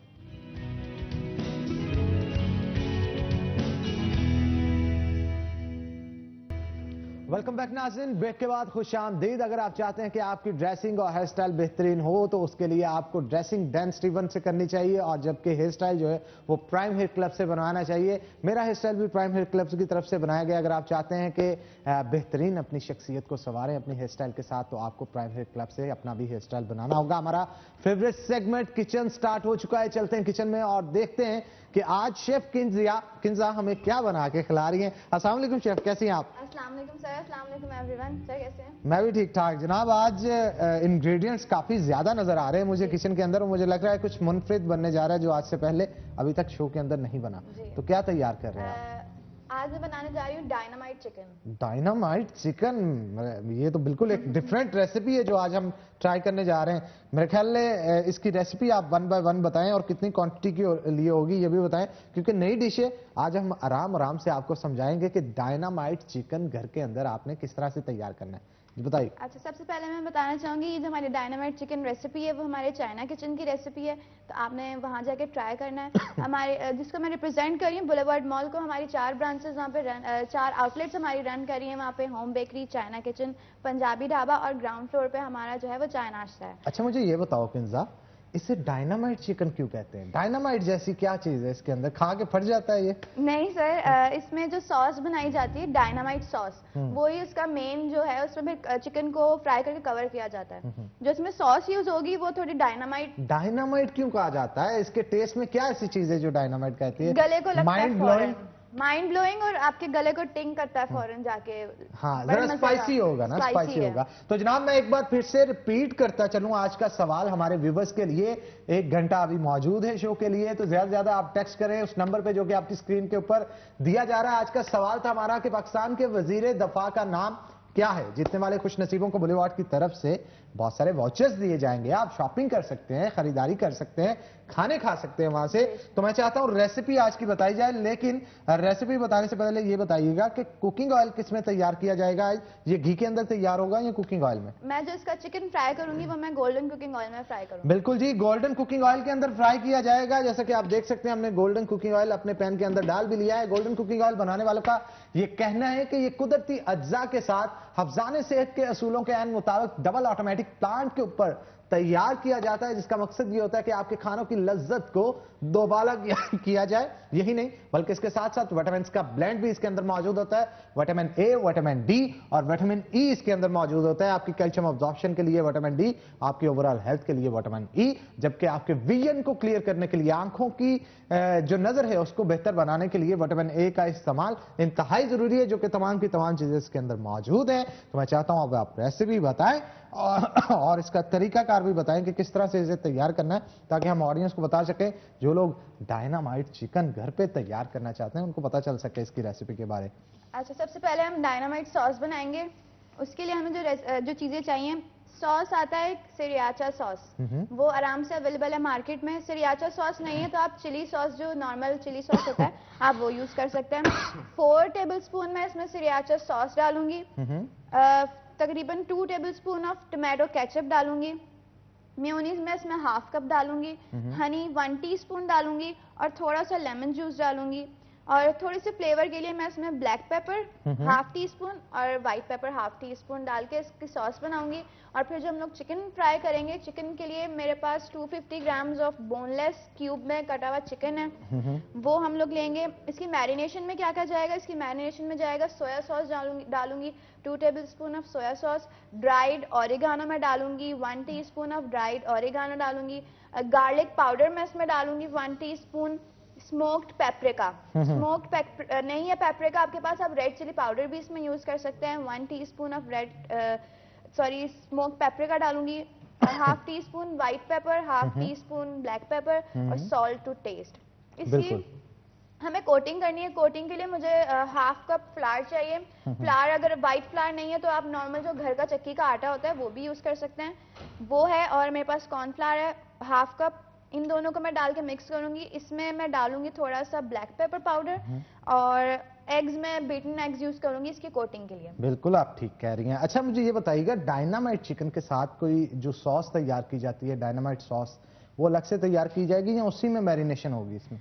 सर पहले हम लोग जो चिकन मैरिनेट करके फ्राई करेंगे, फिर जो सॉस बनाएंगे, जो फ्राइड चिकन होगा वो हम उस सॉस में पूरा कवर करेंगे। कवर करके मतलब उसे एक्स्ट्रा सर्विंग नहीं साथ की जाए? नहीं, एक्स्ट्रा सर्विंग नहीं होगी क्योंकि चिकन जो है पूरा कवर्ड ही सॉस में होगा, तो एक्स्ट्रा सॉस की जरूरत नहीं होगी। मैं चाहता हूं कि आप मैरिनेशन इसकी स्टार्ट करें ताकि हम ऑडियंस को साथ साथ बताते चले। अच्छा ये भी बताइएगा कि इस डिश के साथ डायनामाइट जो चिकन हम तैयार कर रहे हैं, कोई डायनामाइट ड्रिंक भी इसके साथ कोई बनती है? कोई ड्रिंक इसके साथ सर्विंग के लिए किसी कोई बताया जो ज्यादातर लोग पसंद करते हो? ज्यादातर लोग जो इसके साथ है मिंट लेमनेड यूज करते हैं, नॉर्मल फिजी ड्रिंक्स यूज करते हैं। ज्यादातर जो है मिंट लेमनेड जो है वो मिंट लेमनेड यूज किया जाता है। मिंट लेमनेड का एक जनरल सा व्यू भी दे दें ताकि ऑडियंस को पता चल सके घर के अंदर इसे किस तरह से तैयार करना है। जो डायनामाइट चिकन बनाएगा वो मिंट लेमनेड भी तो बनाएगा ना, तो उसको उसकी रेसिपी भी बताएं। अच्छा, उसमें हम लोग को मिंट लीव्स चाहिए, फ्रेश मिंट लीव्स एक बंच आता है, एक वो चाहिए। उसको साफ करके अलग अलग उसके लीव्स निकाल लेने हैं, उसको वॉश कर लेना है। उसको आपने ग्राइंडर में ब्लेंडर में डालना है, ब्लेंडर में सारे लीव्स डालने हैं। थोड़ा सा half tea spoon black salt डालना है, 1 टेबल स्पून ऑफ शुगर डालनी है और लेमन जूस मेन इंग्रेडिएंट इसका। थोड़ा lemon, fresh lemon juice use करना है, आपने बॉटल वाला यूज नहीं करना है। फ्रेश डालेंगे और फिर हम इसमें जो क्रश क्यूब्स होती है ना वो आपने डालनी है, और फिजी ड्रिंक आती है एक वाइट में, वो डालेंगे आप और उसको अच्छे से ब्लेंड करेंगे और आपका लेमनेड जो है वो तैयार हो जाएगा, टाइप सा जो है वो रेडी हो जाएगा। बिल्कुल, मैं चाहता हूं आप रेडी करें। उतनी देर आज के हमारे जो गेस्ट हैं मैं उनकी तरफ चलता हूं, वक्तन फवक्तन आपकी तरफ भी आता रहूंगा, रेसिपी के हवाले से आपसे पूछता रहूंगा। तो आज के जनाब हमारे मेहमान बड़े खास हैं क्योंकि मुस्लिम लीग नून की जानब से 4 दिसंबर को कन्वेंशन होने जा रहा है फैसलाबाद के अंदर और क्रिस्टन ग्राउंड में इसका एहतमाम किया गया है। बहुत सारी क़यादत जो कि क्रिस्टन ग्राउंड का विजिट करती है, उनका कहना है कि 2 से 3 दिन बाद इसमें पानी छोड़ दिया जाता है और यूं महसूस होता है कि गवर्नमेंट और मुतलका इदारे जो हैं वो नहीं चाह रहे कि ये कन्वेंशन हो पाए, लेकिन ये कन्वेंशन हर सूरत इनका कहना है कि करवा के रहेंगे। अवाम का जमे गफीर वहां पे मौजूद होगा और सियासी पावर का जो है वो शो किया जाएगा। यहाँ पे बताया जाएगा कि फैसलाबाद आज भी मुस्लिम लीग नून का गढ़ है। तो आज हमने खास तौर पे इस मौजू पे गुफ्तगू करने के लिए दावत दे रखी है। हमारे साथ शेख इजाज साहब मौजूद होंगे जो कि साबिक एमपीए भी हैं और एफडीए के चेयरमैन भी रह चुके हैं, और उनके साथ साथ इरफान मनान हमारे साथ मौजूद होंगे। मुस्लिम लीग नून से इनका ताल्लुक है और साबिक वाइस चेयरमैन वासा भी रह चुके हैं। आप दोनों को वेलकम करते हैं शो के अंदर। पहले मैं शेख इजाज साहब की तरफ जाना चाहूंगा। शेख साहब क्या कहेंगे आप, सूरत हाल जो नजर आ रही है शहर में, यूं महसूस होता है कि इंतजामिया कहीं कहीं रुकावटें डालेगी आपके लिए, और अगर पानी छोड़ दिया गया तो ये जाहिर बात है वहां पे तो नहीं हो पाएगा आपका जो कन्वेंशन है। इसके लिए कोई प्लान भी तैयार किया है आपने? जी बहुत शुक्रिया हनान भाई, हमें अपना पॉइंट ऑफ व्यू देने के लिए आपने मदऊ किया। देखें ये जो गवर्नमेंट है ना जी, इससे किसी बेहतरी की तो हमें तवक्को कोई नहीं है। पूरे पंजाब में वर्कर्स कन्वेंशन हुए हैं और बड़े पुरअमन हुए हैं, 4 दीवारी में हुए हैं, गमला भी नहीं टूटा और कोई ट्रैफिक में कोई पब्लिक एट लार्ज हमने किसी को तंग नहीं किया, क्योंकि हमारा मकसद ही नहीं। हमारा मकसद तो जो हमारा एक डेमोक्रेटिक राइट है उसको एक्सरसाइज करना है, लोगों को अवेयरनेस देनी है कि इन्होंने क्या तबाही मचा दी है मुल्क, और लोग हमसे ज़्यादा वेल अवेयर हैं। अब आ जाएँ फैसलाबाद, आज से 4 दिन पहले वर्कर कन्वेंशन तो नहीं बल्कि पीडीएम का जलसा था मुल्तान में। अच्छा, मुल्तान में पीडीएम का जलसा है तो फैसलाबाद से इन्होंने क्रैकडाउन शुरू कर दी। कहाँ मुल्तान और कहाँ जो है वो फैसलाबाद। और फैसलाबाद में इस वक्त आलम ये है कि इन्होंने हमारे 85 के करीब जो हैं, उसमें एक हमारे साबिक मेंबर हैं सूबाई असम्बली राव काशिफ साहब समुंदरी से, और बाकी 85 हमारे जो एक्टिविस्ट हैं पार्टी के, उनको फॉर नो रीज़न, सिर्फ इसलिए कि वो अपनी लीडर का, अपनी कायद का, मरियम नवाज साहबा का इस्तकबाल करने के लिए आए हैं मोटरवे के ऊपर, उनको पकड़ के जो है वो जेलों में बंद कर दिया गया है। कुछ 79 के करीब जो हैं वो सेंट्रल जेल में हैं, एक जो है वो टोबा में है और 5 जो है वो झंग में। अच्छा, आपके बेटे को भी गिरफ्तार कर लिया गया था, हालांकि वो स्टूडेंट है और सियासी एक्टिविटी में उनका ज्यादा अमल दखल नहीं है, इसके बावजूद आप घर पे मौजूद नहीं थे। ये जरूरी होता है गिनती बढ़ाने के लिए कि किसी ना किसी को बस गिरफ्तार करना है? यानी देखें ना, ये तो मैं समझता हूँ कि ऐसी घटिया कार्रवाइयाँ बिलो द बेल्ट, ये हमने जनरल मुशर्रफ वाला भी दौर जो है उसको भी फेस किया है। मैं फर्स्ट टाइम 2002 में MPA इलेक्ट हुआ था जनरल मुशर्रफ के दौर में, लेकिन उस वक्त भी बड़ा सख्ती का दौर था। लेकिन ये जो दौर जा रहा है ना, असल में हुकूमत है इस वक्त ना तजर्बाकार प्लेयर के हाथ में, और हुकूमत है इस वक्त नालायकों के हाथ में। अब पुलिस गई है, जाएं भी आप, कोई इशू नहीं है, लोगों के घरों में, पॉलिटिकल लोग घरों में पुलिस जाती है। बेटा मेरा जो है वो जब पता चला तो वो अभी टीवी लॉन्च में बैठा हुआ था, छोटी बच्ची ने वो दरवाज़ा खोला है वो दूध लेने के लिए, ये वहाँ पर ऑलरेडी मौजूद थे, और SHO एक सब इंस्पेक्टर को 10-12 लोग ये जनाब अंदर दाखिल हो गए। यानी चार दीवारी के तकद्दुस को चार भी दीवारी पामाल किया गया। के जो चादर और चार दीवारी है उसके तकद्दुस को पामाल किया। टीवी लॉन्च में गए, वहाँ पे तोड़ फोड़ की, उसके बाद मुझे जो वो ढूंढते रहे। मेरे बेटे ने कहा जी आपको किसने इजाज़त दी है अंदर आने की? उसने कहा कि आपके बाबा को हमने सियासत सिखानी है या उसको सबक सिखाना, तो हम उनको लेने आए। उन्होंने कहा बाबा तो घर पे नहीं है, आप वो अपने हलके में हैं, शहर में घूमते फिर रहे हैं, मीटिंग्स कर रहे हैं, कन्वेंशन के लिए वो भागे फिर रहे हैं, आप जहाँ से मर्जी पकड़ लें, लेकिन घर आप इलीगली कैसे दाखिल हुए? तो वो जो है जी, उसने, उनके पास कोई इसका जवाब नहीं था। जब बेटे ने सवाल किया तो उन्होंने सोचा कि जी ये तो हमारे सवाल कर रहा है, उन्होंने उसको बाजू से पकड़ा, जो प्रिजन वैन है उसमें फेंका, और मुझे बेटे ने बताया कि पट्टी बांध के काली आंखों के ऊपर, तो 4 घंटे जो है वो मुझे कभी किसी जगह पे कभी किसी जगह पे, चूँकि इलीगल पकड़ा हुआ था, कोई सर्च वारंट नहीं था, बच्चा है, स्टूडेंट है, तो उसका तो कोई सियासत के साथ ताल्लुक कोई नहीं था। यानी ये इनकी यानी आप अंदाज़ा करें बुखलाहट का ये आलम। अच्छा शेख साहब, आपको FIR भी इनके ऊपर कटवाने जा रहे हैं, कितनी जी मैंने अनान साहब पहले एप्लीकेशन दी है CPO साहब को, क्योंकि वो इनके इमीडिएट बॉस हैं, वो उनके ज़ुम्मे है कि इनके खिलाफ डिसिप्लिनरी एक्शन भी लें। और जो इन्होंने ट्रेस पास किया है, मैं बीइंग स्टूडेंट ऑफ लॉ, चूँकि खुद भी मैं एडवोकेट हूँ, बार का हिस्सा हूँ, मैं अपने बार की इंतज़ामिया का, अपने वकला भाइयों का बड़ा मशकूर हूँ कि उन्होंने देखा जब ये एक इलीगल एक्ट हुआ है, ये घर में इन्होंने ट्रेस पास किया है, और आफ्टर सनसेट, अगर डे लाइट में आप ट्रेस पास करते हैं, किसी के घर में दाखिल होते हैं, तो उस वक्त जो है वो 452 अट्रैक्ट करती है, और जब आप आफ्टर सनलाइट होते हैं, यानी आप रात के अंधेरे में होते हैं, तो उस वक्त जो है वो 458, जिसकी मेरा ख्याल है उम्र कैद सजा है, वो इन्होंने जुर्म किया है घिनौना। और उसके बाद बेटे को लेके गए हैं अगवा करके, और मैंने वो एप्लीकेशन दी, CPO साहब ने उसको मार्क कर दिया है SP इकबाल टाउन को। कल फिर हमने सेशन जज को एक एप्लीकेशन मूव कर दी, जो हमारा एक फंडामेंटल और एक लीगल राइट है, हमने फिर सेशन जज को मूव की है। वो प्रोसीजरल है, ये नोटिस करना पड़ता है। इंशाल्लाह ताला इनके ऊपर जो है वो इस इलीगल एक्ट के ऊपर FIR मैं कटवाऊंगा। चलें जी, ये तो आने वाला वक्त बताएगा कि इसके ऊपर किस तरह से गवर्नमेंट जो मुतल्लिका अदारे हैं वो इस पे एक्शन लेते हैं। इरफान मनान साहब भी हमारे साथ मौजूद हैं, उनके साथ भी गुफ्तगू करते हैं। क्या कहेंगे, 4 दिसंबर को जो पावर शो होने जा रहा है, ये कहा जा रहा है कि कोरोना को रोकने के लिए किया जा रहा है, ये सब कुछ गवर्नमेंट की तरफ से इंस्ट्रक्शंस नहीं है, क्या कहेंगे आप इस सवाल? बिस्मिल्लाहिर्रहमानिर्रहीम। सबसे पहले तो मैं सिटी 41 का और हनान आपका शुक्रगुजार हूँ कि आपको हमेशा ही आपने हमें इस प्लेटफॉर्म से अपनी आवाज़ फैसलाबाद के देखने और सुनने वालों तक पहुँचाने का मौका दिया। दूसरा, 4 दिसंबर के हवाले से जो कोरोना के पीछे छुपके ये सिर्फ ऑपोजिशन के जलसे और रैलियों पर पाबंदी लगाना चाहते हैं, मुझे एक बात समझ नहीं आती कि ये कितना समझदार कोरोना है कि ये जो जमात इस्लामी के जलसे हो रहे हैं वहाँ पर तो कोरोना नहीं जाता, जो असद उमर साहब सखर जाते हैं वहाँ तो कोरोना नहीं जाता, जो पिंडी के अंदर पीटीआई के अपने वर्कर्स कन्वेंशन हो रहे हैं वहाँ पर तो कोरोना नहीं जाता। मेरा ख्याल है कोरोना का गवर्नमेंट और गवर्नमेंट की एलाइड पार्टीज़ के साथ एनआरओ हुआ है, इस वजह से मुकमका हुआ नहीं जाता और ये सिर्फ अपोजिशन के जलसों में आता है।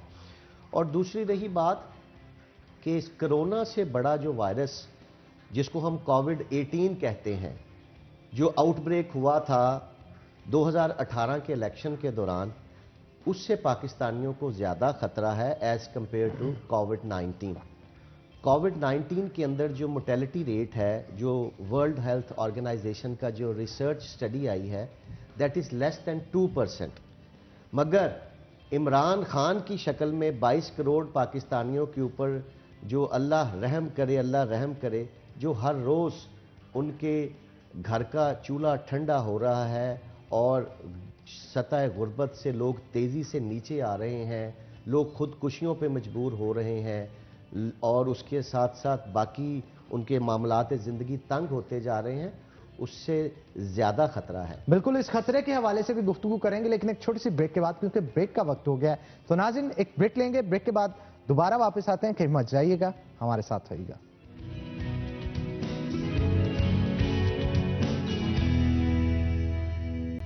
वेलकम बैक नाज़रीन, ब्रेक के बाद खुशामदीद। इरफान मन्नान हमारे साथ मौजूद हैं। ब्रेक पे जाने से पहले उनके साथ गुफ्तगू की जा रही थी। तो जनाब, क्या कहेंगे पीटीआई की गवर्नमेंट की सूरत हाल के ऊपर थोड़ी गुफ्तगू करते हैं। अगर 4 दिसंबर का कन्वेंशन को साइड पे रख दिया जाए, क्या इस दौरे हुकूमत के अंदर कोई एक भी चीज़ इनको आपको इनकी बेहतर नजर आई? मतलब अगर मैं ऑब्जर्व करूं तो कोरोना के मामलात बड़े अच्छे तरीके से इन्होंने टैकल किए हैं। आप इस चीज़ से मुत्फिक हैं?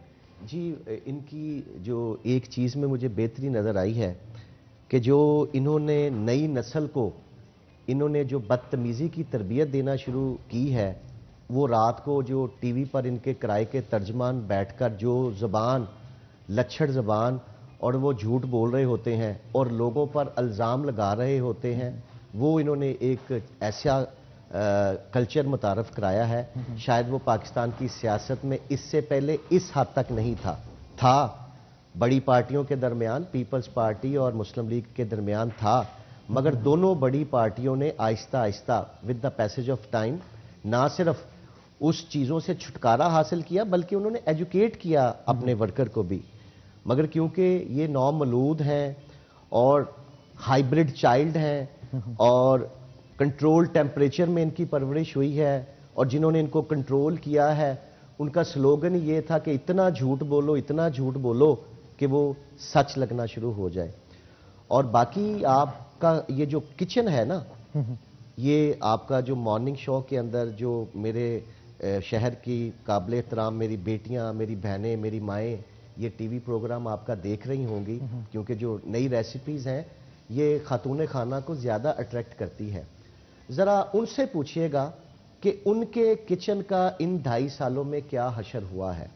आपकी जो यूटिलिटी आइटम्स हैं, राइट, ये जो सुई गैस पे आपकी कुकिंग हो रही है, इससे लेकर आटा, चीनी, घी और घरों में, हर घर में हमारे बुजुर्ग, अल्लाह ताला जिनके हयात हैं, अल्लाह ताला उनको ज़िंदगी दे, उनका साया सलामत रखे, और जिनके दुनिया फ़ानी से रुखसत हो चुके हैं, अल्लाह ताला उनको अपने जवारे रहमत में जगह दे। दवाई की कीमतें कहाँ चली गई हैं? तो ये किचन जो है ये बेहतरीन अक्कासी करता है। इनकी बाकी जो नलायकियां हैं वो तो हैं ही हैं, मगर आम आदमी की ज़िंदगी इन्होंने किस तरह मुश्किल की वो आपका किचन बता सकता है। और दूसरा, ये जो दावे करते हैं कि हम बेहतरी की तरफ गामजन हैं, बेहतरी की तरफ अगर तुम गामजन होते तो 5.8% पे जो अब जीडीपी नवाज शरीफ छोड़ के गया है वो आज डिक्लाइन करके -1.2 पे जो प्रेडिक्शन आ रही है नेक्स्ट फिस्कल ईयर की, उस पर ना जाती। इन्फ्लेशन जो सिंगल डिजिट में थी वो डबल डिजिट में ना जाती। फॉरेन एक्सचेंज रिजर्व्स जो $22 बिलियन पे नवाज शरीफ की गवर्नमेंट छोड़ के गई थी, वो $16 अरब पे ना आते।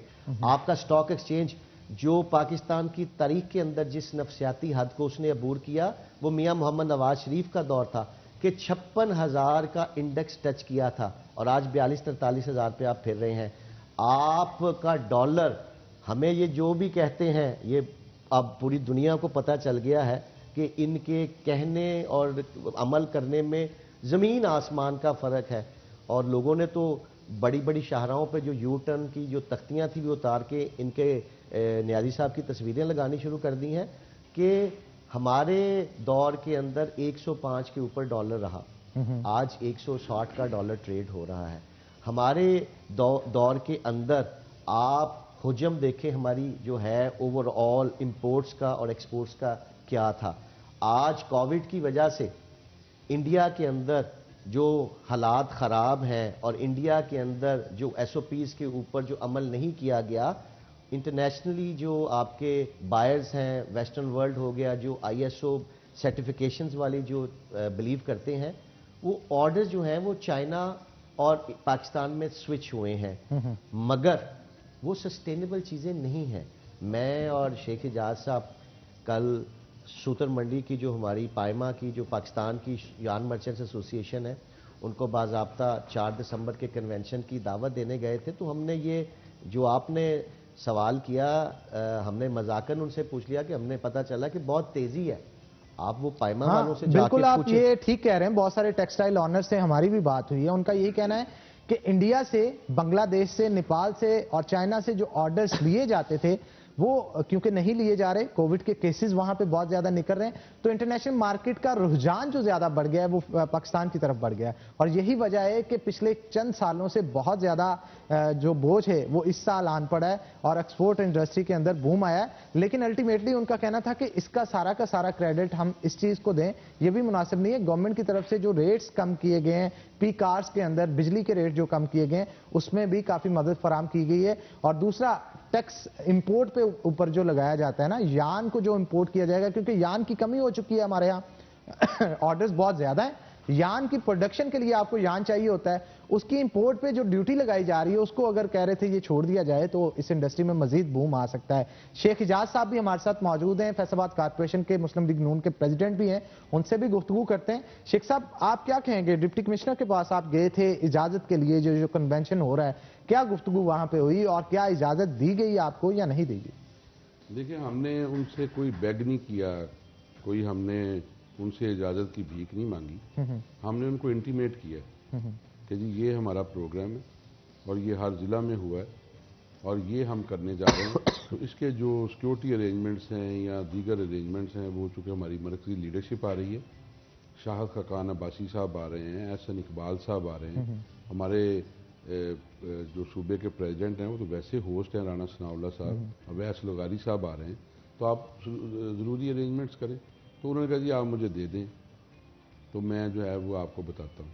उसके बाद उन्होंने दोबारा उनसे रब्ता हुआ तो जी आपने कोई बताया नहीं। उन्होंने कहा जी देखें जी वही बात, तो सांप छुपते भी नहीं, सामने आते भी नहीं, वही बात, वही बहाने हीले कि जनाब वो ना जी असल में कोविड है तो मैं 300 से ज़्यादा बंदे नहीं इकट्ठे होने दूंगा।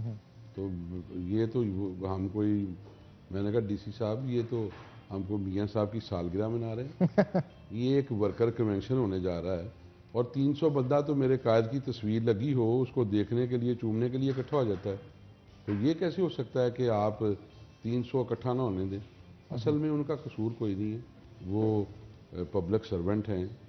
यानी आपके कहने का मकसद है हाथ बंधे हैं उनके? हाथ उनके बंधे हुए ना जी। वसीम अकरम प्लस बैठा हुआ है ऊपर, उसके ऊपर जो है नलायक कप्तान बैठा हुआ है। तो इनकी जो इक़्तिदार का है ना टाइटैनिक, वो बिल्कुल हचकोले खा रहा है, वो सुराख हो चुका है और वो अब जो है वो ऐसे ऐसे चल रहा है और डगमगा रहा है। सिंहासन इनका इक़्तिदार का डगमगा रहा है। और ये जो सेमीफाइनल होने जा रहा है हनान साहब फैसलाबाद के अंदर, फाइनल हम खेलेंगे 13 दिसंबर को यादगार पाकिस्तान। और यादगार पाकिस्तान का चुनाव इसलिए किया गया है कि पाकिस्तान मुस्लिम लीग ने वहाँ पर जो है वो अपने आबाओ अजदाद के उस यादगार के नीचे, साए के नीचे करारदाद पाकिस्तान जो है वो पास की थी लेकिन आपको याद होना चाहिए कि इमरान खान का पहला जलसा जिससे उनको पॉपुलैरिटी मिली जी जी। और ये लीडर बने वो भी वहीं पे मौजूद, वो वहीं पे हुआ। वो बड़ा तारीखी मैदान है। अब जो उनको पॉपुलैरिटी मिली थी, हमारे इस जलसे से इंशाल्लाह ताला उस पॉपुलैरिटी का जो है वो उसका तो जनाजा निकल चुका है पॉपुलैरिटी का।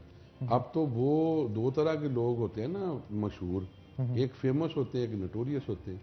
तो ये नोटोरियस जरूर है, फेमस नहीं है। तो अब इनके पास इनका जो नजरियाती कारकुन है वो फारग हो चुका है, वो तेजी से जो है वो हमारी तरफ आ रहा है। नफसियाती कारकुन बचा है इनका, वो जिसको पता है कि यार अगर मैंने अब डेविएट किया, इसको छोड़ दिया, तो लोग मुझे कहेंगे यार ये तो लोटा हो गया, ना घर का ना घाट ना घर का ना घाट। आप यकीन माने हम गलियों में जाते हैं। कल हम बरकतपुरा में दोनों गए, हल्के में हमारे फौतगी हो गई थी। खुदा की कसम गलियों में पानी खड़ा है और हम जो है वो अपने पांचे ऊपर करके बड़ी मुश्किल से जिनके घर हमने फातिहा करनी थी वहां पे गए। बिल्कुल, सीवरेज के मसाइल तो पूरे शहर में है। अब शहर के मसाइल के हवाले से भी गुफ्तगू करेंगे, लेकिन एक छोटी सी ब्रेक के बाद, ब्रेक का वक्त हो गया है, तो नाज़रीन एक ब्रेक लेंगे, ब्रेक के बाद दोबारा हाजिर होते हैं। कहीं मत जाइएगा, हमारे साथ रहिए।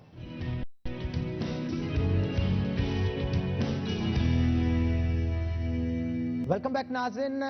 ब्रेक के बाद खुशामदीद। आज के सवाल का जवाब देने वाले 5 खुशनसीबों के नाम जो है वो यहाँ पे मेंशन करना चाहूंगा, जिन्होंने ज्यादा से ज्यादा मैसेज करके आज के सवाल का जवाब दिया है। तो उन 5 खुशनसीबों के नाम हैं यकूब जावेद, अहमद बिलाल, रिजवान अहमद, नुमान शफीक और अली अकबर। मैं दोबारा से नाम रिपीट कर रहा हूँ, याकूब जावेद, अहमद बिलाल, रिजवान अहमद, नुमान शफीक और अली अकबर। ये वो 5 खुशनसीब हैं जिन्होंने आज का सवाल का जवाब दिया है और बुलेवार्ड की जानिब से वॉचर्स जो हैं वो जीते हैं। तो जनाब आगे बढ़ते हैं, शेख इजाज साहब हमारे साथ मौजूद हैं, उनसे गुफ्तगू करते हैं। इजाज साहब, अगर शहर फैसलाबाद की खास तौर पे हम बात करें, यहाँ का हम मसाइल अक्सर औकात उजागर करते रहते हैं। सीवरेज के इश्यूज हैं और रोड्स टूट फूट का शिकार है, मेन रोड्स टूट फूट का शिकार है। और ये कहा जाता था बजट नहीं है, लेकिन इमरान खान साहब ने जिस दिन फैसलाबाद आना था, एक रात पहले ही समुद्री रोड जो जंग रोड है उसे तैयार कर दिया गया, क्योंकि उनका रूट वहां से लगा था। पहले बजट नहीं होता और अगर प्रोजेक्ट शुरू होता है तो कई कई दिन लगा रहता है, लेकिन वजीर आजम साहब आना हो तो एक रात में तैयार हो जाता है सब कुछ। ये क्या सूरत हाल है, क्या कहेंगे इस हवाले से? यही तो जगलरी है इनकी, यही तो जादूगरी है। यानी इनके पल्ले कोई चीज नहीं है। गवर्नेंस नाम की चीज इनके पास छू के भी नहीं गुजरी। वो आप बेशुमार वाकयात हैं इनके क्रेडिट के ऊपर, डिसक्रेडिट के ऊपर। मैं इनको चैलेंज करता हूँ पूरी पीटीआई को, फैसलाबाद छोड़े पूरे पंजाब में 2.5 साल होने हैं जी इनके, पूरे पंजाब में मुझे एक मेगा प्रोजेक्ट दिखा दें जो इन्होंने बनाया, कोई एक सिंगल, जिस पे ये फख्र कर सके। जैसे इनकी अब बस नहीं ना चल रही, सियासी बस सचकोले खा रही है, बीआरटी भी नहीं चली, कभी उसको आग लग जाती है, कभी जो है वो पता चलता है कि ये तो ट्रैक इन्होंने ऐसे बना दिया है कि यहाँ से बस गुजर ही नहीं सकती, और हमें ये जंगला बस कहा करते थे। कहने का मकसद ये है कि फैसलाबाद का अल्हम्दुलिल्लाह हमने अपने दौर में फैसलाबाद में ये, मैं चेयरमैन था डेवलपमेंट अथॉरिटी का और इरफान मनान साहब वाइस चेयरमैन थे वासा के। अल्लाह का शुक्र है कि हमने जो है वो अच्छा डिलीवर किया।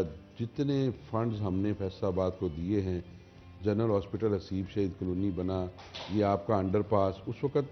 हाँ, इस हवाले से मैं गुफ्तगू लाजमी करना चाहूंगा। मैं चाहता हूँ इरफान मनान साहब से इस हवाले से पूछूं। जनाब आप क्या कहेंगे मियां मनान साहब का, क्योंकि वो हल्का भी है। कश्मीर पुल अंडरपास की जब कंस्ट्रक्शन की बात आती, राना सनाउल्लाह साहब ने भी उसका इफ्तिताह किया, कुछ और फिर पीटीआई के मेंबरान ने भी इफ्तिताह किया, अब आए वजीर आजम आए थे, उन्होंने भी इफ्तिताह किया। प्रोजेक्ट एक, इफ्तिताह इतने ज्यादा, ये चक्कर क्या है? हर एक की कोशिश होती है तख्ती पे अपना नाम लिखवाने की। जी हनान, जो है ना, कभी आप फैक्ट्स को डिस्टॉर्ट नहीं कर सकते। सच्चाई जो है वो रोज़े रोशन की तरह हमेशा अयां रहती है। पूरे फैसलाबाद के लोग जानते हैं कि हमने मोटरवे जो शहर के मगरबी हिस्से में थी सरगोदा रोड पे, मशरकी हिस्से को हमने जो सारा सफ़र करके मगरबी हिस्से में जाता था, जिस पे प्रेशर भी ज़्यादा होता था, टाइम कंजम्पशन भी होती थी, हम मोटरवे को खींच के शहर के मशरकी हिस्से में ले आए। हमने जो है सिग्नल फ्री कॉरिडोर बनाया समुद्री रोड से लेके साइयावाला इंटरचेंज तक। उसके अंदर 3 ओवरहेड फ्लाईओवर्स और अंडरपासेस थे, और हमने right from Rafhan Mills canal roads को हमने गटवाला तक, शेखुपुरा रोड तक, दोनों साइडों पे हमने सर्विस रोड्स के इफ्तिताह किए। राणा सनाउल्लाह खान साहब से इफ्तिताह करवाया। FTA का प्रोजेक्ट था। मैं, शेख एजाज साहब, हमारे फैसलाबाद की तमाम पॉलिटिकल एलीट और हमारे वर्कर्स वहाँ पर मौजूद थे। वो 34 करोड़ रुपए का मंसूबा था जो हमने वो टाइमली उसको विदाउट उसको जो है उसको वक़्त की जो है डिले किए हुए उसको हमने मुकम्मल किया। उसके बाद आ गया Kashmir underpass. Kashmir underpass election का मौसम आ गया और उस वक़्त पैसे 10 करोड़ रुपया हुकूमत पंजाब जारी कर चुकी थी। ये तकरीबन 90 करोड़ रुपए का प्रोजेक्ट था जो अमाउंट एस्केलेट होके 100 करोड़ तक चली गई या 100 करोड़ से ज़्यादा चली गई। ये हमने इंटेंशनली उसको उस वक्त इसलिए डिले करवाया, इसकी अर्थ ब्रेकिंग हमने राणा सनाउल्लाह खान साहब से करवा दी थी। हमने इंटेंशनली इसको इसलिए डिले करवाया कि अभी अगर खुदाई शुरू कर दी और खुदा ना खास्ता कैनाल की दोनों अतराफ में जब तक आपने पूरी तरह उसको जो है रेमेडीज नहीं लेनी, आपने उसकी प्रिकॉशंस नहीं लेनी, शगाफ पड़ सकता है। और अगर खुदाई हो गई और कल को ये लटक जाएगा तो कल को, क्योंकि गवर्नमेंट तो पता नहीं कल को किसकी आनी है, तो ये डिले हो जाएगा। इसलिए हमने उसको रोक दिया कि ये जो है ये बाद में करेंगे इलेक्शन के बाद। मगर इलेक्शन में जिन हाथों ने कमाल करना था उन्होंने कमाल कर दिया। मगर आपके सवाल का जवाब देते हुए हमने 6 अरब रुपए की लागत से 1.5 करोड़ गैलन का फ्रांस हुकूमत के इश्तराक से हमने सरफेस वाटर ट्रीटमेंट प्लांट का इफ्तिताह शहबाज शरीफ साहब से करवाया, जो नवल्टी पुल पे जो है प्रोजेक्ट हमारा चल रहा है। लेकिन अभी तो अगर वासा की खास तौर पे बात करें, इनके तो बिजली के कनेक्शंस मैं उसी तरफ आ रहा हूँ। उसका दूसरा फेज 2 जो 3 करोड़ गैलन पर मुश्तमिल था, जो मकुआना के ऊपर हमने ज़मीन ले ली थी, जो शहर का जो मशरकी हिस्सा जो डिप्राइव्ड था क्लीन ड्रिंकिंग वाटर से, हमने वो प्रोजेक्ट का 14 अरब रुपए का मंसूबा मंजूर करवाया और उसकी हमने अर्थ ब्रेकिंग शहबाज शरीफ साहब से हमने इधर ही नवल्टी पुल पे करवा ली। 2.5 साल हो गए हैं, एक्निक से मंजूर हो गया। AFD फ्रेंच डेवलपमेंट एजेंसी पैसे 11 अरब रुपया देने के लिए तैयार बैठी है, मगर ये नलायकों का टोला जो है उस प्रोजेक्ट को ऑन ग्राउंड नहीं ला सका। वासा में जो बात का निशानदेही अभी आपने कही, वासा के बिजली के बिलों की जो है मामला चल रहा है। मैं वासा में 4 साल बैठा रहा हूँ। अल्हम्दुलिल्लाह वासा फैसलाबाद का जो नाम था वो पूरे फैसलाबाद के शहरियों पर हमने इतनी ज़्यादा उसमें इनोवेशंस की कि हर घर के अंदर जो है आवाज़ आ रही थी कि they are happy with the services provided by वासा। मगर वासा क्या करे, क्या थी वासा क्या करे या वासा की मैनेजमेंट क्या करे कि जब आपने अदारों के मसाइल को समझना ही नहीं है। आप ADP के अंदर आप जो नॉन डेवलपमेंट बजट्स के अंदर जो है जब आप पैसे नहीं देंगे, डेवलपमेंट बजट्स तो आए ही नहीं, नॉन डेवलपमेंट बजट्स भी नहीं आए, फिर आपके जो सैलरीज और बाकी जो आपके जो फाइनेंशियल कंस्ट्रेंट्स से वो दिन ब दिन बढ़ते गए। और दिन ब दिन बढ़ने की वजह से कि आपने जब रोज़मर्रा के मामलात चलाने हैं, आप एक यूटिलिटी हैं, चाहे वो फेस्को है, चाहे वो सुई गैस है, चाहे वो वासा है, यूटिलिटी के अपने, और यूटिलिटी कभी भी अपने शहरियों को डिप्राइव नहीं कर सकती सर्विसेज से। अभी जो है बिजली के बिलों का मामला जो बना हुआ है, इन्होंने 3 दफ़ा वज़ीर आला और इनके जो फैसलाबाद के वो जो मसल्लत किए गए हैं इनके पार्लियामेंटेरियंस फैसलाबाद के ऊपर, उनको 3 दफ़ा कहा है कि भाई अदारों का कुछ करो। आपकी शाहराएं जो शहर से बाहर जाती हैं, 2.5 साल हो गए, किसी शाहरा के ऊपर पैच वर्क कराना मुनासिब नहीं इन्होंने समझा। आज पंजाब की शेख साहब बात करते हैं, मैं फैसलाबाद की बात करता हूँ। बताएं 2.5 साल में क्या लेके आए हम? ये आपका एक्सप्रेस वे का मंसूबा लेके आए, हम जनरल अस्पताल गुलामाबाद लेके आए, हम जनरल अस्पताल असीब शहीद लेके आए, हम फ्रेंच गवर्नमेंट के इश्तराक से पानी का मंसूबा लेके आए। हमने शहबाज शरीफ साहब की जो है काविश से, हम फैसलाबाद के राणा सनाउल्लाह खान, शेख एजाज साहब और मेरी मेहनत से हम पाकिस्तान की तारीख में फैसलाबाद के लिए वेस्ट वाटर ट्रीटमेंट प्लांट 19 अरब रुपए का मंसूबा, डेनमार्क हुकूमत जिसको 35% ग्रांट एड और 65% 25 साल का सॉफ्ट लोन था, हम वो पानी का मशरकी हिस्से में मछली फार्म के करीब प्रोजेक्ट लेके आ रहे थे। 2.5 साल हो गए हैं, ऑन ग्राउंड नहीं ला सके। और वजीर आला जो इनके हैं उनको बुलाया साल पहले और उसी प्रोजेक्ट की इन्होंने इनॉग्रेशन कराई, जिसका जमीन तक अभी दूर दूर तक कोई नामो निशान नहीं है। ये तो नलायकों का टोला ठीक है, जितनी दास्तानें सुनाएंगे आप सुनते जाएंगे, मगर दास्तानें खत्म नहीं होगी। फैसलाबाद के शहरियों पे तो जुल्म हुआ ही हुआ है, पंजाब पे जुल्म हुआ है जो ये नलायक इन्होंने मसल्लत। बिल्कुल जी, ये तो अब अवाम फैसला करेगी आने वाले वक्त में कि वो साथ किसका देती है। शेख इजाज साहब हमारे साथ मौजूद हैं। शेख साहब, अगर 4 दिसंबर को कन्वेंशन की इजाजत ना मिली, यहाँ पे पानी छोड़ दिया गया या फिर रुकावटें डाली गई, स्ट्रेटजी क्या है? प्लान बी भी तो आपके पास होगा ना? जी बिल्कुल है, प्लान ए बी सी सारे हमारे पास हैं। अच्छा, सी और की तरफ सी भी भी है, और इनके लिए प्लान डी भी है। इनको विटामिन भी हम फ्राहम करेंगे, अगर ये घबरा जाएंगे, थक हार जाएंगे तो वो भी फ्राहम करेंगे। गुजारिश ये है कि हम पॉलिटिकल वर्कर हैं और ये डिफाइनिंग मूवमेंट्स चल रही हैं मुल्क पाकिस्तान की। हमने इनको अल्लाह के फजलो करम से चलता करने के लिए, लोगों को रिलीफ देने के लिए, लोगों के आंसू पहुँचने के लिए हर सूरत मैदान अमल में निकलना है। 4 दिसंबर को अगर ये पानी छोड़ें, चाहे ये सांप छोड़ें जलसागाह में, अगर ये पानी छोड़ेंगे तो हम इंशाअल्लाह ताला जलसा जो है, अपना कन्वेंशन जो है वो हम लेके आ जाएंगे रोड के ऊपर।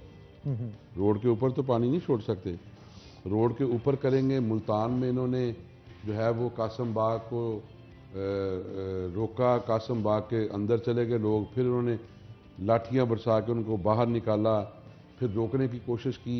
4 घंटे का वो हमारा पावर शो होना था पीसफुली, तो इनके तो हम मशकूर हैं। इन्होंने 4 दिन का जलसा करवाया वहाँ, डेली मुल्तान में जलसा, डेली एक्टिविटी। चलें जी, ये तो अब आने वाला वक्त बताएगा कि शहर फैसलाबाद की आवाम 4 दिसंबर को क्या रूप अपना दिखाती हैं, कितने के वर्कर्स होंगे जो कि निकलेंगे, क्योंकि खास तौर पे ये कन्वेंशन नून लीग का है, तो नून लीग के ही लोग ज्यादातर इसमें शमूलियत इख्तियार करेंगे। तो बहुत शुक्रिया शेख इजाज साहब आज के शो में आने के लिए। इरफान मनान साहब, आपका भी बहुत शुक्रिया आज के शो में आने के लिए। हमारी आज की डिश भी तैयार हो चुकी है, जैसे ही शो खत्म होगा हम आपको सिखाएंगे भी और बताइएगा कि शेफ हमारी ने किस तरह का तैयार किया। तो इसी के साथ नाज़रीन, आज के प्रोग्राम से अपने मेजबान हन्नान बुखारी को दीजिए इजाजत। इंशाल्लाह कल होगी आपसे मुलाकात, तब तक के लिए अल्लाह हाफिज।